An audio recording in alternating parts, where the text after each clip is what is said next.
네, 반갑습니다. 오늘 7시부터 시작하는 12달 전감이 함께하는 시간을 진행할 텐데요. 함께 해주신 여러분 진심으로 감사드립니다. 오늘은 제가 짧게 오늘 책인 Doing Democracy라고 하는 책의 영감을 주신 프란시스 무어 라페라고 하는 선생님에 대한 짧은 소개를 하고요. 그리고 이어서 강의와 또 멋진 프로젝트 소개까지 이어지겠습니다. 오늘 여러분과 함께할 내용 화면 공유를 통해서 공유를 해보겠습니다. 혹시 책을 읽으신 분들은 아시겠지만 이 살아있는 민주주의라고 하는 개념을 만드신 바로 프란시스 무어 라페 선생님에 대해서 먼저 소개를 하려고 합니다. 혹시 지금 들어오신 분들 중에 계속 이제 반복적으로 나오던 노래 기억나시는 분 계신가요? 이 노래는 2009년 1월에 버락 오바마가 처음 대통령에 당선되던 당시의 때에 만들어진 노래입니다. 버락 오바마가 한 연설을 Yes, We Can이라고 하는 아주 좋은 노래로 만들었는데요. 그때 저희가 미국에 직접 가서 만나 뵀을 때 찍은 사진입니다. 이 프란시스 무어 라페는 무엇을 하시는 분이냐? 이분은 여러분도 감히 짐작하시다시피 민주주의 연구를 하시는 분이지만 처음부터 민주주의 연구를 하신 분은 아닙니다. 이분은 여기 책 표지에도 나와 있겠지만 이 기아와 기근에 대해서 공부를 하셨습니다. 원래는 식량 연구가로 활동을 하셨고요. 식량을 아주 오랫동안 연구를 하다 보니 도대체 왜 이 세상에 식량은 넘쳐나는데 사람들이 굶어 죽을까? 라고 하는 생각을 하시게 된 거죠. 그런데 여러분 지금은 너무 당연해 보이는 이 질문에 사실 도달하기까지 굉장히 오랜 시간이 걸렸다고 합니다. 그 이유는 식량이 넘쳐나는 것이라는 사실을 몰랐거든요. 그러니까 인구수가 굉장히 기하급수적으로 증가를 했고 그래서 식량이 모자라다. 그러니 식량을 더 많이 만들어야 된다. 라고 하는 논의가 훨씬 더 주된 논의였다고 합니다. 그래서 대량 생산, 기계식 농업의 도입, 또 GMO, 유전자 조작을 통한 대량 생산 이런 것들에만 주력을 했지 이 기근을 줄이기 위해서는 평등과 또는 분배의 문제라고 생각하지 못했던 거죠. 그런데 식량을 연구하다 보니까 그렇지 않다. 이 세계에 식량은 너무 많은데 이게 분배가 제대로 되지 않는다는 사실을 이분께서 발견을 하게 된 겁니다. 그래서 연구를 하다 보니 이제 이런 사실을 알게 된 거죠. 여러분 이런 모습이 너무 익숙하지 않습니까? 네, 슈퍼마켓 주변에 있는 슈퍼마켓 가보면 이런 대형마트 가보면 쉽게 볼 수 있는 이런 모습들인데요. 전 세계 매년 폐기되는 음식의 수가 얼마나 되느냐, 얼마나 많은 양이 버려지느냐, 여러분 잘 세워지십니까?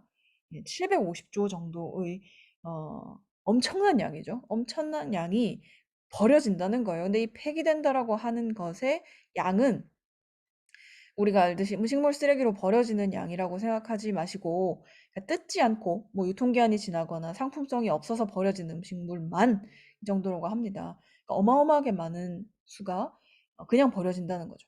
그런데 반대로 아주 많은 사람들이 굶주림에 의해서 사망한다는 겁니다. 특히 5세 이하의 어린이 중에 가난과 굶주림에 의한 사망자는 5초마다 한 명이라고 하는 데이터가 아주 꾸준히 그냥 갱신되고 있는, 계속 지속되고 있는 상황입니다. 그 수치가 어린이뿐만 아니라 사실 전체적으로 확대를 해보면 지금 현재 한 8억에 가까이 7억 9천만 명 정도 되는 숫자가 기아에 허덕이고 있고 지금 속도라면 약 10년 뒤인 2030년에는 전 세계 굶주리는 자가 8억 4천만 명, 그러니까 전 세계 10% 정도가 된다. 그러니까 여러분 10%면 뭐 그럴 수 있지라고 생각하실 건가요? 얼마나 8억 4천만 명이면 도대체 대한민국 인구의 몇 배입니까? 어마어마한 숫자가 여전히 이렇게나 발달한 시대에 굶주리고 있다.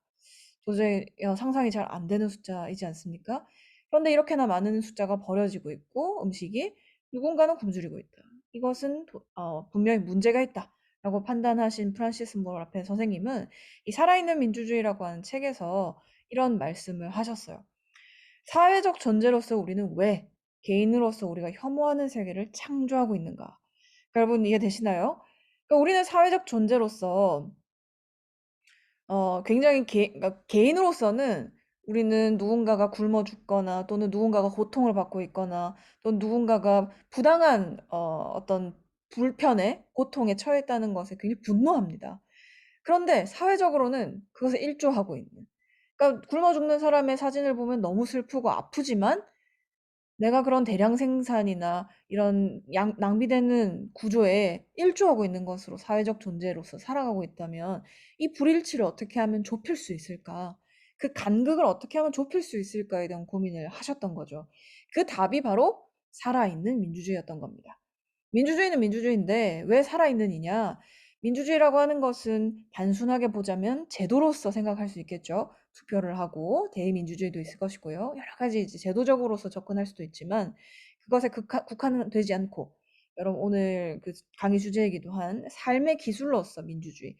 그러니까 약자에게 목소리를 낼 기회를 주고 또 경청하는 기회 또는 협상과 논쟁과 그래서 더 좋은 어떤 변론에 도달하는 살아있는 민주주의라고 하는 개념을 만드셨습니다. 그래서 이 살아있는 민주주의를 전파하기 위해서 Small Planet Institute라고 하는 보이십니까 아래? Living Democracy, Feeding Hope이라고 하는 그 민주주의를 통해서 살아있는 민주주의를 통해서 희망을 기른다, 희망을 만든다라고 하는 슬로건을 가진 이런 그 단체를 만들기도 했습니다. 저희가 이곳에 직접 방문해서 라페 선생님을 인터뷰한 영상을 지금부터 보여드릴 텐데요. 아주 짧은 인터뷰지만 이 선생님의 목소리를 통해서 과연 살아있는 민주주의라고 하는 것이 무엇인가, 또 희망이라고 하는 것이 무엇인가를 충분히 느끼실 수 있을 겁니다. 여러분 함께 영상을 통해서 프란시스 모 라페 선생님을 만나보시죠.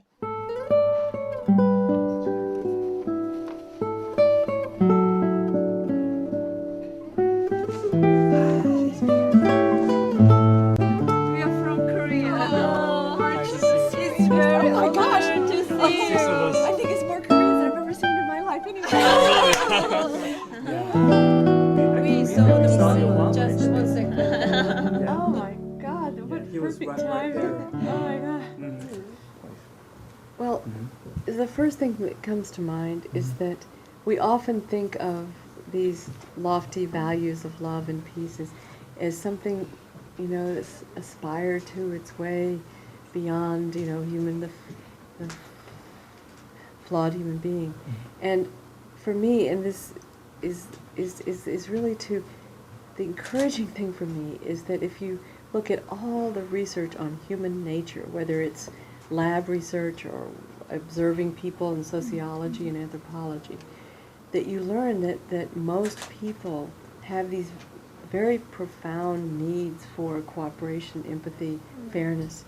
And so the encouraging thing for me is that we are not asking people to change their nature, but to really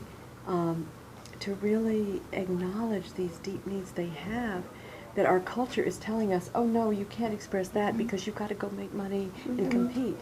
And so you really are encouraging people to be more themselves. You're not encouraging people, oh, you've got to change and be a better person. You're saying, this is happiness. Expressing this works. This is not some idealized thing. But it is also learned. This comes back, it's this irony that it's natural, but it also is learned. I mean, it sounds contradictory, but it's not. That we have these deep needs, but to express them, especially in society telling us no, no, no, then they have to be learned from early age and how we bring up our children. And so I think that is one key part of it. And then the other thing that Anna and I came to after we traveled to write Hope's Edge, and that is very much in the book Hope's Edge, and I think we end with this message that hope is not something that you seek in evidence out there. Oh, I can prove to you that this is going to work. It is what we become. It is who we are when we are engaged, when we are striving to push our own personal limits and to find others to work with and to envision and to bring about what the world, something new in the world. So hope is then an action, like we almost named Hope's Edge, democracy is or almost named this book, democracy is a verb. Well, hope is a verb, yes, it's a feeling, but it's not a state of being, it's an action. And I think that, so you're really not asking people, oh, come carry the burden of saving the world. But you're really saying, this is, yes, it's challenging. Yes, you'll have your ups and downs, but you will always be alive. You won't ever go to sleep. you'll always be alive, and you'll always be learning, and you'll always be meeting interesting people and having new questions. And I mean, what is better than that? You know, I can't think of anything. So that's my. I bet you're not surprised that that's my message, but that's really what I think what you represent to me already is what I'm feeding back to you. Yes, Thank and you. very touching. You know. Thank you. Yeah.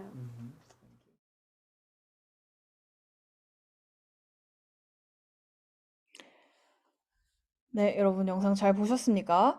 영상에서 말씀하셨듯이 이 프란시스 무어 라페 선생님은 희망을 만드는 것은 바로 동사, 그러니까 희망이 저 멀리에 있어서 우리가 거기까지 가려면 힘들어, 뭔가를 나누어 희생해야 돼 라고 하는 그런 명사로서의 희망이 아니라 희망이 있으면 지금 뭘 해야 될까? 지금 어떤 것을 할 수 있을까?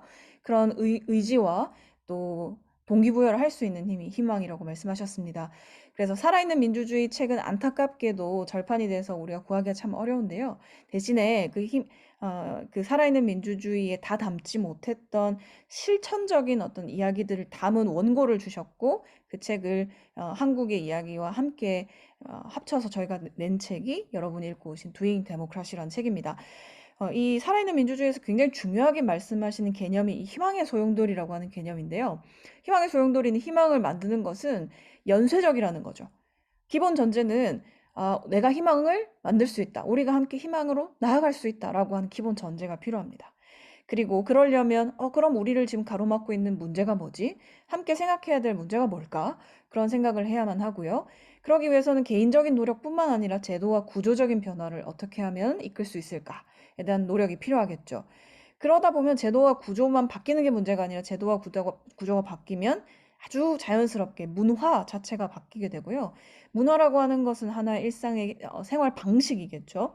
분위기고요. 그러니까 그런 것들이 변해가면서 또 다른 문제를 만났을 때 이것을 좌절하거나 또는 또 단념하지 않고 새롭게 문제 해결할 수 있는 방법들을 찾으면서 우리는 할 수 있어 라고 하는, 처음 여러분이 들으셨던 Yes we can, 우리는 할 수 있다 라고 하는 기본 믿음이 생기면서 또다시 희망은 우리가 만들 수 있다 라고 하는 전제로 나아가는 것이죠. 그러니까 그런 소용돌이를 만들어야 되는데 이게 어느 한쪽에서 끊기면 절망이나 무기력의 소용돌이에 빠지게 된다는 겁니다. 그래서 여러분 역시도 우리가 프란시스 무어 라페 선생님이 아주 우리보다는 지금 나이가 훨씬 많으시지 않습니까? 그런데도 새로운 세계를 만들 수 있어. 나이가 들면 들수록 더 멋진 세상을 꿈꾸게 돼. 라고 하는 아주 멋있는 그런 선생님이시거든요. 그러니까 여러분도 그런 기운을 받아서 오늘 새로운 세계를 향해 나아갈 수 있는 살아있는 민주주의의 어떤 그 분위기를 우리가 함께 만들었으면 좋겠습니다. 프란시스 무어 라페 선생님의 이야기는 여러분 궁금하신 분들은 꼭 그 책을 더 한번 읽어보시면 좋겠고요. 이어서 케임브리지 대학교에서 박사학위를 공부하고 계시는 우리 박용준 선생님께서 여러분께 조금 더 자세하고 또 유익한 민주주의 이야기를 해주시겠습니다. 박용준 선생님 나와주시죠. 네, 안녕하세요. 반갑습니다. 네, 선생님 강의 잘 들었습니다. 이제 민주주의와 관련해서 저는 오늘 생각보다 여러분이 대한민국 민주주의, 또 지금 현재 전 세계에서 일어나고 있는 미얀마 사태와 연계된 또 민주주의에 대한 이야기에 대해서 들어볼 기회가 많지 않은 것 같더라고요. 그래서 여러분과 같이 좀 고민해 볼 문제, 또 민주화라고 하는 것이 무엇인지, 우리가 지금 어떻게 보면 당연하다고 누리고 있는 민주주의가 무엇인지에 대해서 오늘 조금 같이 살펴보려고 하고요. 사실 오늘 저희가 방금 우리 윤영 선생님께서도 말씀해 주셨고 제가 오늘 여러분에게 드릴 말씀도 마찬가지겠습니다만, 민주주의라 함은 대화를 하는 것이거든요. 토론을 하고 논쟁을 하는 것이거든요. 그래서 여러분께 제가 부탁을 드리고 싶은 게 있다면,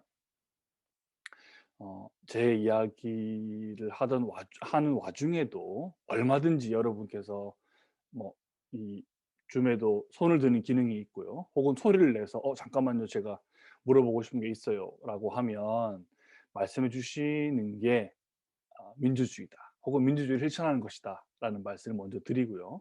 근데 이렇게 말씀을 드려도 사실 하기가 쉽지가 않죠. 이게 그만큼 우리가 익숙하지 않다는 것이고, 또 제가 여러분에게 드리는 이제 강의의 내용들이 실은 궁극적으로 지향하는 바가 있다면 바로 그런 고립이나 소외가 아니라 사실 그 코로나 시대 이후로 우리가 이 화상을 통해서 만나기 때문에 강의하는 사람은 어떻게 보면 저는 지금 혼자 제 방에서 벽 보고 떠드는 거랑 사실 크게 다르지 않습니다. 그러니까 여러분께서 소리를 내고 또 이 화면이 제가 보입니다만 화면을 켜고 계신 분들은 또 반응을 보여주시고 하는 게 우리가 민주적으로 소통하는 방식이다라는 말씀을 먼저 드리고요. 그래서 제가 오늘 여러분에게 말씀드릴 건 1차적으로는 그 민주주의라고 하는 개념에 대한 이해가 될 것이고요. 이 개념에 대한 이해라고 하는 것은 민주주의가 우리가 충분히 그 본연의 뜻대로 이해되고 있지 못한 부분이 있다고 생각해요. 그래서 제가 이제 화면을 공유해서 여러분께 말씀드릴 텐데, 이 Doing Democracy라고 하는 책은 이 방금 영상에서 만나보셨던 그 프랜치스 모라페라고 하는 선생님을 우리가 만나서 만들어낸 어떤 결과물이라고 할 수 있겠습니다. 그래서 살아있는 민주주의라고 하는 것은 방금 말씀드렸죠. 지금 이 순간에도 민주적인 실천은 가능하다는 겁니다. 그게 바로 대화, 또 경청. 또 경청이라고 하는 게 실은 그냥 가만히 우리가 뭐 소위 말하면 입을 다물고 이렇게 듣는 일이 많잖아요. 근데 진정한 의미에서 경청이라고 하는 것은 적극적으로 이 대화에 능동적으로 참여하는 것을 의미할 겁니다. 그래서 민주주의라고 하는 것의 첫 의미를 좀 살펴보고요. 또 민주주의를 위협하는 것이 무엇이 있는지, 즉 우리가 민주주의라고 하는 것을 보호하고 또 민주주의를 어떻게든 수호하기 위해서는 어떤 노력이 필요할지에 대해서 같이 살펴보고요. 마지막으로 오늘 제 강의는 최대한 좀 짧게 마무리를 하고 오늘 초대 손님이 있습니다. 나중에 제가 초대 손님 소개해서 같이 여러분과 이야기를 나눌 수 있는 시간을 갖도록 하겠습니다. 민주주의라고 되어 있죠. 여러분 알고 계시는 이제 주의, 한국말에서 주의, 흔히 영어로 ism이 되겠죠. 주의로 끝나는 단어 어떤 것들이 있을까요? 우리 채팅창을 통해서 한번 적어 볼까요? 그러니까 뭐뭐주의, 우리 흔히 뭐가 있을까요? 자유주의, 자본주의, 소비주의, 또 어떤 게 있을까요? 한번 적어 보시겠습니까? 우리가 사회주의, 사회주의는 소셜리즘, 자본주의는 캐피탈리즘, 자유주의는 리버럴리즘, 또 소비주의는 컨슈머리즘, 그죠? 그러니까 뭐뭐주의라고 끝나는 개인주의, 인디비주얼리즘, 그죠? 모든 단어들은 이기주의. 이거는 이기주의는 그 에고이즘이라고 하는데요. 공리주의, 굉장히 아주 이 훌륭한 학술적인 단어들이 많이 나옵니다. 그러니까 지금 실존주의는 existentialism, 그죠? 예, 이 공리주의라고 하는 것도 마찬가지인데 utilitarianism이죠. 그러니까 자본주의는 캐피탈, 공리주의는 유틸리티, 실존주의는 existence, 실존, 이기주의는 나 개인, 셀프, 에고죠, 에고. 개인은 개인, 인디비주얼, 그죠? 그걸 다 중시하기는 것을 의미합니다. 근데 여러분 여기 지금 화면에 나와 있는 민주주의라고 하는 단어를 보십시오. 민주주의라고 하는 단어에는 데모크라시, 즉 이즘이라고 하는 단어가 들어있지 않죠. 그죠? 그런 의미에서 여러분이 지금 채팅창에 말씀해 주셨던 또 우리가 흔히 알고 있는 뭐뭐주의로 끝나는 단어들과 민주주의는 한국어로는 그 결을 같이 하지만 실제 영어의 본래적인 뜻에서는 실은 그 형식에 있어서 층위에 있어서 전혀 다른 단어라는 것입니다. 이제 불행히도 우리가 민주주의라고 하는 단어를 이제 그 일본을 통해서 이 단어를 수용하면서 이 데모크라시라고 하는 단어에 민주주의라고 하는 단어가 붙게 되었는데, 즉 민주주의라고 하는 것은 이제 여기 여러분이 채팅창에서 말씀해 주셨던 사회주의, 실존주의, 공리주의, 개인주의, 자본주의 등과 같은 그런 이념이라기보다는 사회적인 구성입니다. 혹은 사회적인 장치라고도 표현할 수 있을 것 같은데, 여기 밑에 데모크라시라고 하는 단어의 어원이 나와 있죠. 데모스, 그러니까 인민, 영어로 말하면 people이 될 거고요. 크라티아는 통치, 이제 가번, 우리가 흔히 정부를 government라고 표현하지 않습니까? 통치, 지배하는 것입니다. 즉 people, 여기서 말하는 인민이라고 하는 단어만 하더라도 사실은 우리가 1시간 동안 또 토론을 해도 모자란 단어일 텐데, 딴 게 아니라 우리는 흔히 국민이나 시민이라고 하는 단어를 많이 쓰죠. 근데 그 시민이라고 할 때 시는 시티를 뜻합니다.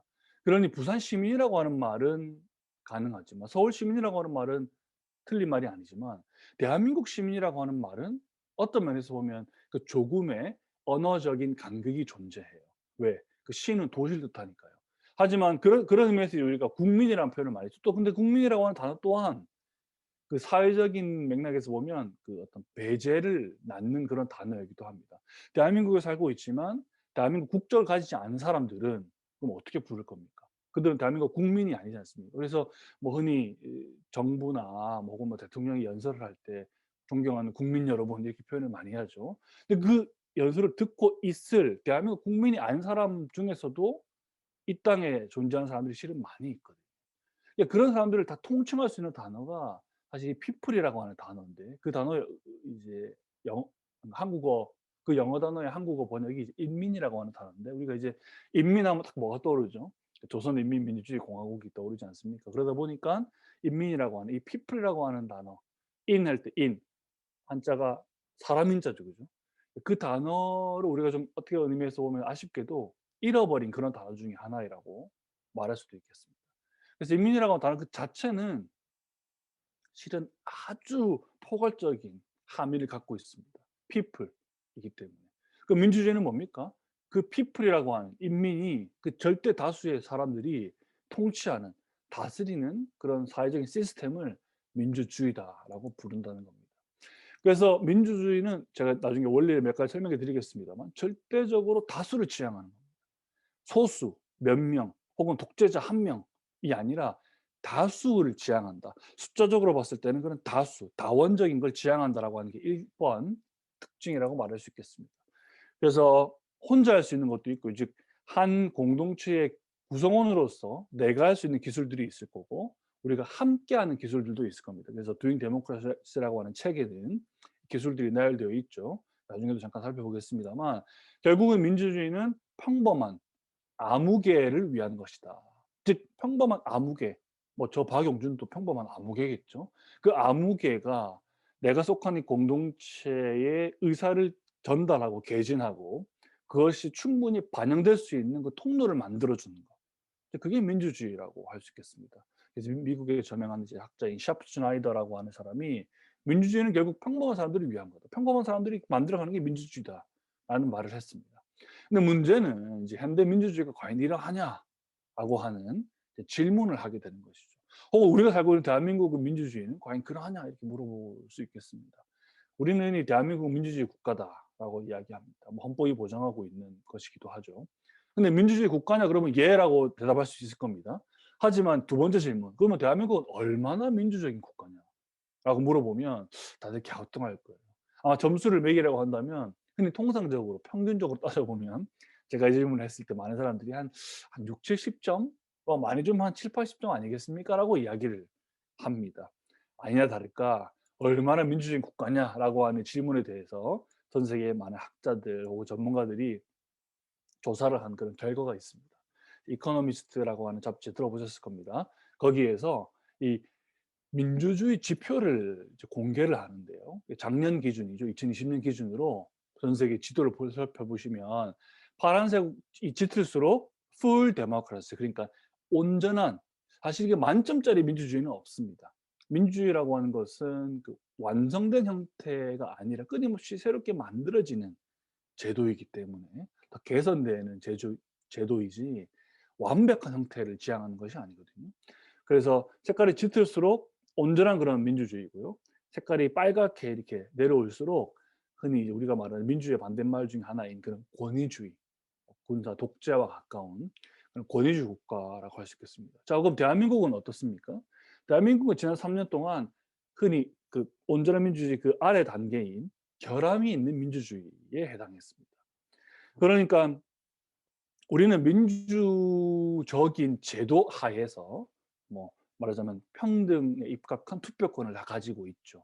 근데 여러분도 잘 아시겠습니다만 이게 특히 서구 민주주의 사회에서 투표권을 얻기 위해서 그러니까 귀족이 아닌 상인들에게 일반 사람들에게 혹은 성직자가 아닌 일반 사람들에게 혹은 여성들에게 혹은 흑인들에게 나에게도 1인 1표 우리가 너무 당연히 누리고 있는 이 1인 1표를 얻기 위해서 사실 인류 역사를 통틀어서 피 흘린 투쟁이 오래 이어왔습니다. 하지만 대한민국의 경우에는 물론 대한민국도 민주화 과정을 제가 잠깐 소개해 드리겠습니다만 첫 번째 이 투표권이라고 하는 것은 전후 해방 이후에 5월 10일